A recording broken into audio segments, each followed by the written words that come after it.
بأن لهم الجنة يقاتلون في سبيل الله فيقتلون ويقتلون وعدا عليه حقا في التوراة والإنجيل والقرآن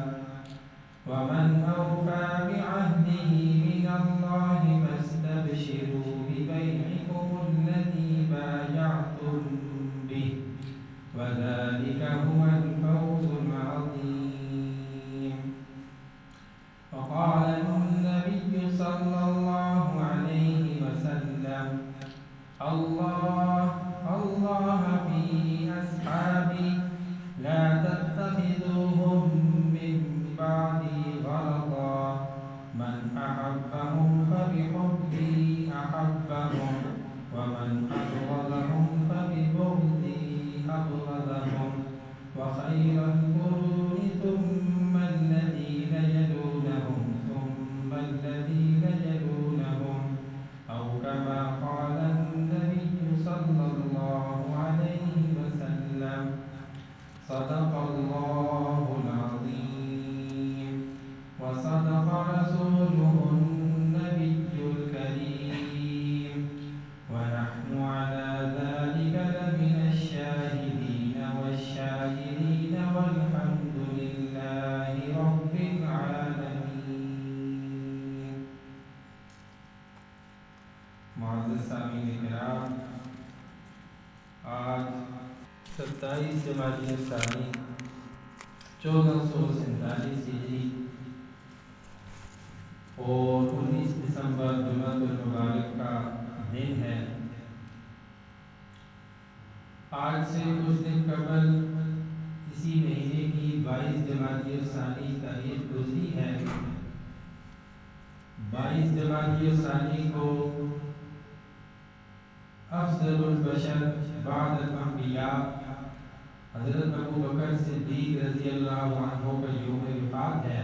حضرت ابوبکر صدیق رضی اللہ عنہ مردوں میں سب سے پہلے آپ صلی اللہ علیہ وسلم پر ایمان لائے اور اپنی تمام زندگی نبی صلی اللہ علیہ وسلم کے ساتھ رہے، ہر موقع پر ساتھ رہے، اور جیسا دوستی کا حق ہوتا ہے اس سے بڑھ کر آپ صلی اللہ علیہ وسلم کے ساتھ حضرت ابوبکر صدیق نے ساری زندگی ساتھ دیا۔ تو ایک جلیل القدر ہستی، انبیاء کے بعد جتنے بھی انسان دنیا میں ہیں ان سب میں سب سے افضل جو ہے وہ حضرت ابوبکر صدیق رضی اللہ عنہ۔ ابھی آپ کے سامنے میں نے قرآن کریم کی ایک آیت سورہ توبہ آیت نمبر 111 تلاوت کی ہے، جس میں اللہ تعالیٰ فرما رہے ہیں، جس کا مفہوم یہ ہے کہ اللہ تعالیٰ نے خرید لی مسلمانوں سے ان کی جان،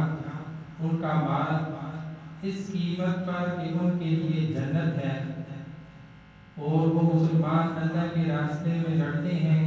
پھر مارتے ہیں اور مرتے ہیں، وعدہ ہو چکا اس کے ذمے پر جو سچا، یعنی اللہ تعالیٰ۔ تو یہ وعدہ اللہ تعالیٰ نے تورات، انجیل اور قرآن میں بھی فرمایا ہے۔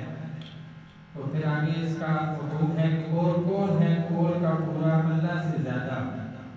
سو خوشیاں کرو اس معاملے پر جو تم نے کیا اس سے، اور یہی ہے سب سے بڑی کامیابی۔ تو اللہ تعالیٰ اس آیت کریمہ میں فرما رہے ہیں کہ مسلمانوں سے اللہ تعالیٰ نے ان کی جان، ان کا مال خرید دیا، کس کے بدلے؟ جنت کے بدلے۔ تو ایک مسلمان خصوصاً صحابہ کرام جب اسلام لاتے تو اس وقت جو بھی ضرورت ہوتی، اگر مالی ضرورت ہوتی تو مال اسلام کی خاطر لگا دیتے، اور اگر جنگ کا موقع ہوتا تو اپنی جان اللہ کے راستے میں لگا دیتے۔ تو اس آیت میں اللہ تعالیٰ کا اصل اشارہ صحابہ کرام ہے کہ اللہ تعالیٰ نے ان کے لیے خرید لی جنت، ان کی جان اور مال کے بدلے، اپنا سب کچھ، اپنا تان مان دھن صحابہ کرام نے اللہ تعالیٰ کے نبی صلی اللہ علیہ وسلم پر ایمان لانے کے بعد قربان کر دیا۔ اور حضرت ابوبکر صدیق رضی اللہ عنہ نے ایسی مثالیں پیش کی کہ آپ صلی اللہ علیہ وسلم فرماتے ہیں کہ جتنے بھی صحابہ ہیں سب کا میں نے بدلہ ان کو دے دیا، لیکن ایک حضرت ابو بکر صدیق رضی اللہ عنہ ہیں کہ انہوں نے دین پر، اسلام پر اتنے اثرات کیے ہیں کہ ان کا اجر، ان کا بدلہ صرف اللہ تعالیٰ قیامت والے دن کو دے گا۔ تو ایسی بے لوث زندگی حضرت ابو بکر صدیق رضی اللہ عنہ نے گزاری۔ تو صحابہ کرام کو یہ مقام ویسے نہیں ملا، جب نسبت بدل جاتی ہے تو مقام بھی بدل جاتا ہے۔ اس کی مثال اس طرح ہے، جیسے کچھ عرصہ قبل 5-10 سال پہلے اگر ہم چلے جائیں تو یہ جس جگہ پر آج مسجد ہے یہاں پر مسجد نہیں تھی، راستہ تھا۔ تو اس جگہ سے جب لوگ گزرتے تھے بے توجہی سے، عام جس طرح بندہ راستے سے گزرتا ہے، لیکن جب اللہ تعالیٰ نے اس کو مسجد کے لیے منتخب فرما لیا اور اللہ تعالیٰ کے حکم سے یہاں پر مسجد تعمیر ہوگی، تو اب اس کی نسبت بدل گئی۔ اب ادھر سے جو بھی گزرے گا عقیدت اور احترام کا جذبہ رکھ کے گزرے گا، یہاں پر اندر آئے گا تو احترام کے ساتھ آئے گا، چپل اتار کے ایک احترام عقیدت کے ساتھ مسجد کے اندر آئے گا، چاہے وہ دنیا دار ہے، دیندار ہے، مالدار ہے، غریب ہے، امیر ہے، حاکم ہے، جو بھی ہے، مسجد میں جب آئے گا تو وہ احترام کے ساتھ مسجد میں آئے گا، اس لیے کہ اب اس جگہ کی نسبت بدل چکی ہے۔ تو یہی حال صحابہ کرام کا بھی تھا۔ جب حضرت ابو بکر صدیق رضی اللہ عنہ آپ صلی اللہ علیہ وسلم کی نبوت سے پہلے بھی آپ صلی اللہ علیہ وسلم کے ساتھ ان کی دوستی اس وقت سے تھی، تو وہ ایک اور ماحول تھا۔ جب آپ صلی اللہ علیہ وسلم نے نبوت کا اعلان کر دیا تو حضرت ابو بکر صدیق رضی اللہ عنہ وہ پہلے شخص تھے جنہوں نے بغیر کسی دلیل، بغیر کسی بات کے آپ صلی اللہ علیہ وسلم پر ایمان لے آیا، کیونکہ ان کی ساری زندگی آپ صلی اللہ علیہ وسلم کے ساتھ گزری تھی، تو وہ آپ صلی اللہ علیہ وسلم کو جانتے تھے، اور انہوں نے سب سے پہلے جب نبی صلی اللہ علیہ وسلم نے نبوت کا اعلان کیا تو سب سے پہلے بغیر کسی دلیل، بغیر کسی تصدیق کے حضرت ابو بکر صدیق رضی اللہ عنہ نے آپ صلی اللہ علیہ وسلم پر ایمان لیا، اسی لیے ان کو صدیق کہا جاتا ہے، یعنی سچا۔ تو صدیق اکبر رضی اللہ عنہ جب اسلام نہیں لائے تھے تو صرف صدیق تھے، جب اسلام لے آئے تو اسلام کے بعد ان کا جب نسبت بدلی، صحابی رسول بنے تو وہ صدیق اکبر بن گئے، اور کائنات میں انبیاء کے بعد جتنے بھی انسان ہیں ان سب میں افضل البشر کا ان کو خطاب ملا اللہ کی طرف سے۔ تو جب نسبت بدل جاتی ہے تو مقام بھی بدل جاتا ہے۔ تو حضرت ابو بکر صدیق رضی اللہ عنہ نے اسلام لانے کے بعد جو مقام پایا ہے، صحابہ کرام اس پر رش کیا کرتے تھے، اور وہ مقام ویسے نہیں تھا۔ آپ صلی اللہ علیہ وسلم اور اللہ تعالیٰ نے حضرت ابو بکر صدیق کو منتخب کر دیا کہ جب آپ صلی اللہ علیہ وسلم اس دنیا سے رحلت فرما جائیں گے تو آپ کے بعد امت کو سنبھالنے والا کوئی بندہ ایسا موجود ہو تو وہ حضرت ابو بکر صدیق رضی اللہ عنہ کا انتخاب کیا۔ اسی طرح جب آپ صلی اللہ علیہ وسلم وفات کے قریب تھے تو آپ صلی اللہ علیہ وسلم نے حضرت ابو بکر صدیق رضی اللہ عنہ کو حکم دیا کہ وہ نماز پڑھائیں، کیونکہ آپ صلی اللہ علیہ وسلم بیماری میں تھے اور نماز کے لیے مسجد سے تشریف نہیں لا سکتے تھے، تو حجرہ عائشہ کے ساتھ بالکل مسجد نبوی تھی، تو آپ صلی اللہ علیہ وسلم صحابہ کو فرماتے کہ ابو بکر کو بولو کہ نماز پڑھائیں۔ تو ایک مرتبہ آپ صلی اللہ علیہ وسلم نے فرمایا کہ ابو بکر صدیق سے کہو نماز پڑھا دیں، تو حضرت عائشہ پاس موجود تھی۔ حضرت عائشہ رضی اللہ عنہا نے فرمایا کہ حضرت ابو بکر صدیق کی طبیعت کچھ ٹھیک نہیں ہے۔ آپ صلی اللہ علیہ وسلم نے پھر فرمایا کہ حضرت ابو بکر سے کہو کہ نماز پڑھا دیں۔ حضرت عائشہ نے پھر یہ فرمایا، پھر حضرت محمد صلی اللہ علیہ وسلم نے تیسری مرتبہ جب ارشاد فرمایا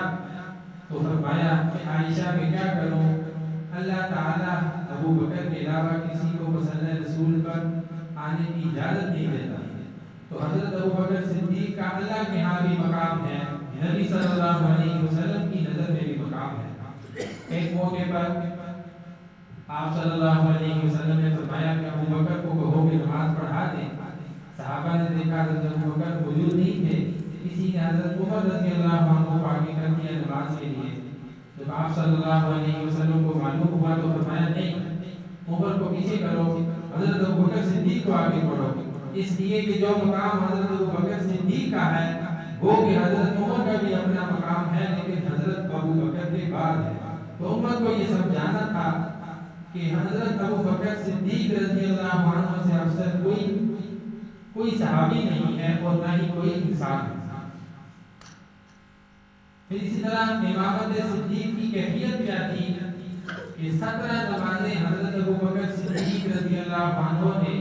آپ صلی اللہ علیہ وسلم کی زندگی میں پڑھائیں. ان میں 15 نمازیں ایسی تھیں کہ جن میں آپ صلی اللہ علیہ وسلم موجود نہیں تھے بیماری کی وجہ سے, اور 2 نمازیں ایسی تھیں کہ حضرت ابوبکر صدیق رضی اللہ عنہ نماز پڑھا رہے ہیں, آپ صلی اللہ علیہ وسلم کی طبیعت کچھ بہتر ہوئی, آپ مسجد میں تشریف لائے. حضرت ابوبکر نے جب محسوس کیا کہ حضرت محمد صلی اللہ علیہ وسلم مسجد میں تشریف لا چکے ہیں, تو حضرت ابوبکر صدیق رضی اللہ عنہ نے مسئلہ رسول سے پیچھے ہٹنا شروع کیا. اور جب آپ صلی اللہ علیہ وسلم نے دیکھا تو انہوں نے حضرت ابوبکر کو روکنے کا اشارہ کیا, لیکن حضرت ابوبکر صدیق رضی اللہ عنہ نہیں روکے. تو پھر اللہ کے نبی صلی اللہ علیہ وسلم نے حضرت ابوبکر کو اپنے ساتھ مسئلہ رسول پر کھڑا کیا اور یہ واضح پیغام دیا کہ جیسے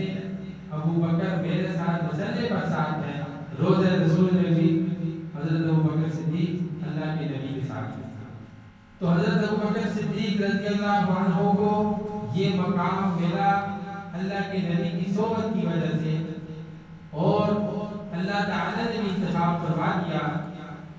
تو یہ انتخاب اور یہ مقام حضرت ابوبکر صدیق رضی اللہ عنہ کے ساتھ کیوں تھا کہ جب ہجرت کا موقع آیا تو اللہ تعالی نے نبی کریم صلی اللہ علیہ وسلم کو حکم کیا کہ آپ نے ہجرت کے لیے حضرت ابوبکر صدیق رضی اللہ عنہ کے ساتھ ہجرت کے سفر میں جانا ہے. تو یہ بات بتانے کے لیے آپ صلی اللہ علیہ وسلم خود حضرت ابوبکر صدیق رضی اللہ عنہ کے گھر گئے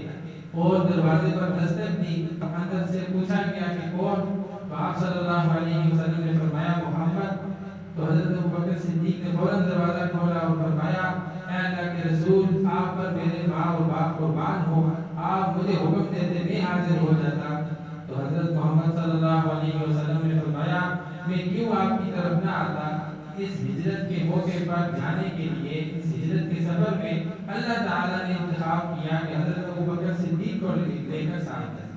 اور پھر حضرت ابوبکر صدیق نے کیسا بندوبست کیا اس ہجرت کے سفر میں کہ اپنی بیٹی حضرت اسماء رضی اللہ عنہا کو یہ فرما دیا کہ آپ ہمارے لیے کھانے پینے کا انتظام فرمائیں گی, اور ہم اپنے ایک غلام ان کو یہ فرما دیا کہ وہ بکریوں کا دودھ وغیرہ لے کر خراب مقام پر پہنچائیں گے. اور وہ ایسی ترتیب سے آتے تھے کہ اس دور میں قدموں کے نشانات سے معلوم ہو جاتا تھا کہ کس سمت میں گئے. تو وہ جو تھے وہ ان قدموں کے نشانات کو بھی ہٹا دیتے تھے, یعنی کوئی سراغ نہیں چھوڑتے تھے کفار مکہ کے لیے, مشرکین مکہ کے لیے, کہ وہ آپ صلی اللہ علیہ وسلم کے راستے کو معلوم کر لیں اور پھر اس تک پہنچ جائیں. تو یہ حضرت ابوبکر صدیق رضی اللہ عنہ کا ایک مقام تھا کہ ہجرت کے سفر میں ان کو منتخب کیا گیا, اور یہ بات بتانے کے لیے خود حضرت محمد صلی اللہ علیہ وسلم حضرت ابوبکر صدیق کے دروازے پر آتے. اور پھر جب یہ ہجرت کا سفر شروع ہوا تو جب مکہ کا وہ علاقہ ختم ہوا اور آگے پتھریلے اور چٹانیں اور پہاڑ وغیرہ آ گئے, تو حضرت ابوبکر صدیق رضی اللہ عنہ نے آپ صلی اللہ علیہ وسلم سے فرمایا اے اللہ کے نبی, آپ میرے کندھوں پر آ جائیں, کیونکہ آگے سنگریزے ہیں اور چٹانیں ہیں اور پتھریلی جگہ ہے, آپ کو چلنے میں دقت پیش آئے گی، تکلیف ہوگی، تو اللہ کے نبی نے حضرت محمد صلی اللہ علیہ وسلم نے حضرت ابوبکر صدیق کو فرمایا کہ ٹھیک ہے، مجھے اپنے کندھوں پر اٹھا لیجیے، اور یہ واضح پیغام دے دیا کہ نبوت کو کندھوں پر اٹھانے والا اصل میں جب آپ صلی اللہ علیہ وسلم اس دنیا سے چلے جائیں گے تو وہ خلافت کا بھی، امامت کا بھی اصل حقدار ہے، کیونکہ نبوت کا بوجھ اٹھانا کوئی آسان کام نہیں ہوتا۔ ایک موقع پر حضرت علی رضی اللہ عنہ نے ایک جنگ کے موقع پر آپ صلی اللہ علیہ وسلم سے فرمایا کہ اے اللہ کے نبی، آپ تھک گئے ہیں، میں آپ کو اپنے کندھوں پر اٹھا دیتا ہوں۔ حضرت علی کو حضرت محمد صلی اللہ علیہ وسلم نے فرمایا کہ اے علی، آپ مجھے نہیں اٹھا سکتے، اس لیے کہ میری نبوت کا بوجھ ہے، آپ وہ بوجھ نہیں اٹھا سکیں گے۔ لیکن حضرت ابوبکر صدیق رضی اللہ عنہ کو یہ نہیں فرمایا اور یہ بوجھ ان کے اوپر لاد دیا، یعنی خود آپ صلی اللہ علیہ وسلم حضرت ابوبکر صدیق رضی اللہ عنہ کے کندھوں پر سوار ہو گئے، اور اس ہجرت کے سفر میں حضرت ابوبکر صدیق نے نبوت کو اپنے کندھوں پر اٹھا کر کافی فاصلہ طے کیا۔ تو ہم یہ کہہ سکتے ہیں کہ نبوت صداقت کے کندھوں پر آ گئی، اور یہ پیغام بھی دیا کہ آپ صلی اللہ علیہ وسلم کے بعد حضرت ابوبکر صدیق ہی اصل حقدار ہیں کہ اس امت کو سنبھال سکیں، اس امت کے فتنوں کا مقابلہ کر سکیں۔ جب آپ صلی اللہ علیہ وسلم کی وفات ہوگی تو اس کے بعد بہت سے فتنوں نے سر اٹھا لیا، بہت سارے صحابہ کرام جو تھے وہ بے چینی اور ایسی کیفیت میں تھے کہ ان کو کچھ سمجھ نہیں آ رہی تھی۔ حضرت عمر رضی اللہ عنہ جیسے جلیل القدر صحابی نے تلوار نکال دی کہ جس نے یہ کہا کہ آپ صلی اللہ علیہ وسلم اس دنیا سے جا چکے ہیں تو اس کا سر اپنی تلوار سے قلم کر دوں گا۔ حضرت عثمان اور بڑے بڑے صحابہ کرام گم سم تھے، کیونکہ آپ صلی اللہ علیہ وسلم کے دنیا سے جانے کا غم بہت بڑا تھا۔ لیکن اس موقع پر حضرت ابوبکر صدیق رضی اللہ عنہ نے وہ تمام امور کو اپنے کندھوں پر لیا، اور یہ عشق کی،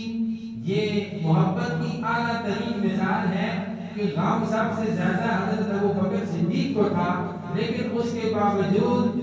امت کو سنبھالنے کے لیے وہ تمام امور انہوں نے اپنے ساتھ لے لیے، اور فرمایا کہ ایک قوم کے لوگوں نے کہا کہ ہم زکوٰۃ کا انکار کر رہے ہیں، زکوٰۃ نہیں دیتے، تو حضرت ابوبکر صدیق نے فرمایا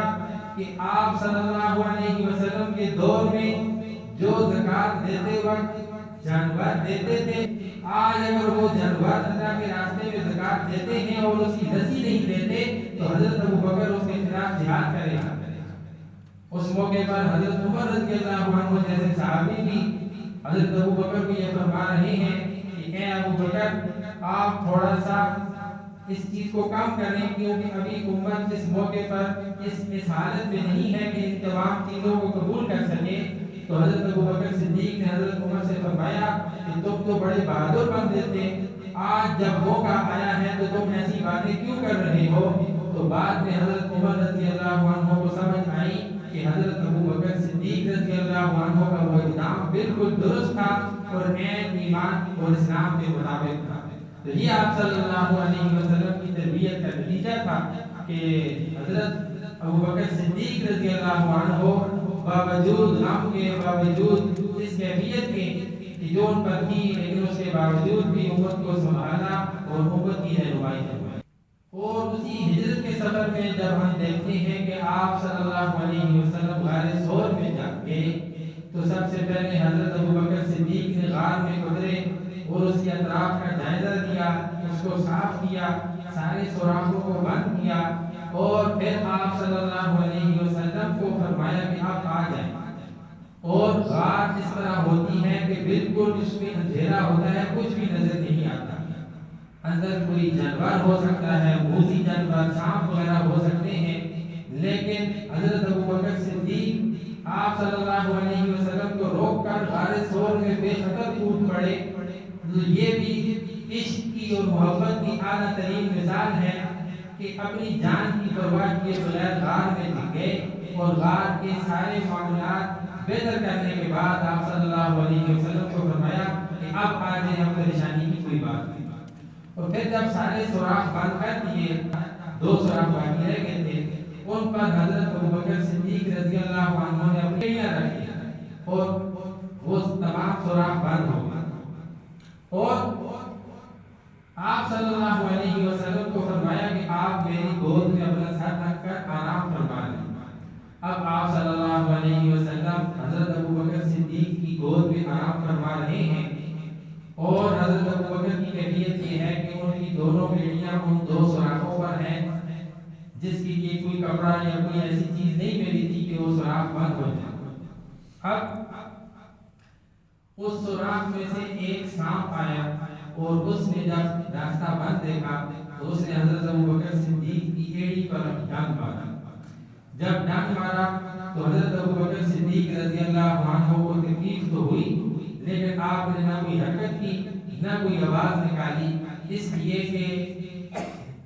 دو جہاں کے سرکار آپ کی گود میں آرام فرما رہے ہیں۔ تو حضرت ابوبکر صدیق نے اس تکلیف کو برداشت کیا اور آپ صلی اللہ علیہ وسلم کو یہ تکلیف نہیں پہنچنے دی کہ ان کو ان کے آرام میں خلل نہ پڑے۔ جب دوبارہ اس نے ڈسا تو حضرت ابوبکر صدیق نے پھر بھی کچھ نہ کیا لیکن درد کی کیفیت کی وجہ سے آپ کی آنکھوں سے آنسو نکل آئے اور وہ آنسو نکل کر آپ صلی اللہ علیہ وسلم کا سر مبارک کے گود میں تھا تو آپ صلی اللہ علیہ وسلم کے چہرے مبارک پر جب گرے تو اس سے آپ صلی اللہ علیہ وسلم کی آنکھ کھل گئی اور آپ صلی اللہ علیہ وسلم نے فرمایا ابوبکر کیا بات ہے؟ تب حضرت ابوبکر صدیق رضی اللہ عنہ نے فرمایا کہ میرے ماں باپ پر قربان کہ مجھے ایک سانپ نے ڈس لیا۔ تو ایسی کیفیت ہم سنتے ہیں کہ امام مالک حدیث کا درس دے رہے تھے اور ان کے جو طلباء تھے وہ دیکھ رہے تھے کہ درس کے دوران ان کی کیفیت ان کا رنگ تھوڑا بدل رہا ہے۔ تو جب سبق ختم ہوا حدیث کا تو امام مالک کے شاگردوں نے پوچھا کہ آپ کے اوپر کوئی کیفیت تاری ہوئی تھی، آپ کا رنگ متغیر ہو رہا تھا، اس کی وجہ کیا تھی؟ حضرت امام مالک رحمۃ اللہ علیہ نے فرمایا کہ مجھے بچھو نے ڈنک مارا تھا لیکن میں چونکہ حدیث کی کتاب پڑھا رہا تھا تو حدیث رسول کے احترام میں نے یہ گوارا کر لیا کہ مجھے تکلیف ہو جائے لیکن میں منہ سے کوئی آواز یا کوئی کیفیت ایسی نہیں بناؤں گا۔ تو حضرت امام مالک رحمۃ اللہ علیہ کی یہ کیفیت کیوں تھی؟ کیونکہ غار ثور میں حضرت ابوبکر صدیق نے وہ درد برداشت کیا تھا اور امت کو یہ پیغام دیا تھا، تو تب حضرت امام مالک بھی یہ فریضہ انجام دے سکتے۔ تو حضرت ابوبکر صدیق رضی اللہ عنہ کو جب آپ صلی اللہ علیہ وسلم کے چہرے انور پر آنسو گرے، جب آپ صلی اللہ علیہ وسلم کی آنکھ کھلی تو نگاہ نبوت صداقت کے چہرے پر، حضرت ابوبکر صدیق کے چہرے پر۔ جو صحابی ہوتے ہیں وہ تب صحابی ہوتے ہیں کہ ایمان کی حالت میں اپنی آنکھوں سے آپ صلی اللہ علیہ وسلم کا دیدار کرنے، اس کو صحابی کہتے ہیں۔ ذرا اس کیفیت کو غور کریں، توجہ کریں کہ نگاہ نبوت حضرت ابوبکر صدیق کے چہرے پر کہ درد کی وجہ سے جب حضرت ابوبکر صدیق کی آنکھوں سے آنسو نکلے تو حضور صلی اللہ علیہ وسلم کے چہرے انور پر پڑے تو آپ صلی اللہ علیہ وسلم کی نگاہ پڑی حضرت ابوبکر صدیق کے چہرے پر اور فرمایا کہ کیا بات ہے؟ تو حضرت ابوبکر صدیق نے فرمایا کہ مجھے سانپ نے اس طرح ڈس لیا ہے جس کی تکلیف کی وجہ سے مجھے یہ میرے آنکھوں سے آنسو نکلے ہیں۔ تو آپ صلی اللہ علیہ وسلم نے اپنا لعاب ذہن ان کو لگایا زخم پر تو ان کا زخم بالکل ٹھیک ہو گیا۔ پھر ہم یہ دیکھتے ہیں کہ غزوہ تبوک کے موقع پر جب اللہ کے نبی صلی اللہ علیہ وسلم مسلمانوں سے ارشاد فرما رہے ہیں کہ اللہ کے راستے میں مال خرچ کرو، اللہ کے راستے میں مجاہدین کے لیے مال پیش کرو، تو تمام صحابہ کرام بڑی بڑی رقمیں لا رہے ہیں جس کی جتنی استطاعت ہے۔ حضرت عمر رضی اللہ عنہ نے سوچا کہ آج میں حضرت ابوبکر صدیق سے بڑھ جاؤں گا۔ گھر گئے اور اپنے مال کو دو حصوں میں تقسیم کیا، آدھا مال اٹھا کر حضور صلی اللہ علیہ وسلم کی خدمت میں لے آئے اور آدھا مال گھر والوں کے لیے رکھ دیا۔ آپ صلی اللہ علیہ وسلم نے فرمایا اے عمر، گھر والوں کے لیے بھی کچھ چھوڑ کر آئے؟ تو حضرت عمر رضی اللہ عنہ نے کہا کہ آدھا مال آپ کی خدمت میں اور آدھا مال میں گھر والوں کے لیے چھوڑ کر آیا ہوں۔ تو اسی دوران حضرت ابوبکر صدیق رضی اللہ عنہ بھی سارا مال اپنے گھر کا سارا مال لے کر پہنچ آئے۔ تو آپ صلی اللہ علیہ وسلم نے پوچھا ابوبکر گھر والوں کے لیے کیا چھوڑ کر آئے؟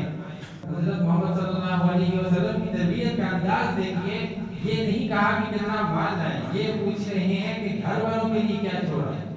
تو حضرت ابوبکر صدیق رضی اللہ عنہ نے فرمایا کہ گھر والوں کے لیے اللہ اور اس کے رسول کا نام چھوڑ کر آیا، سارا مال اٹھا کر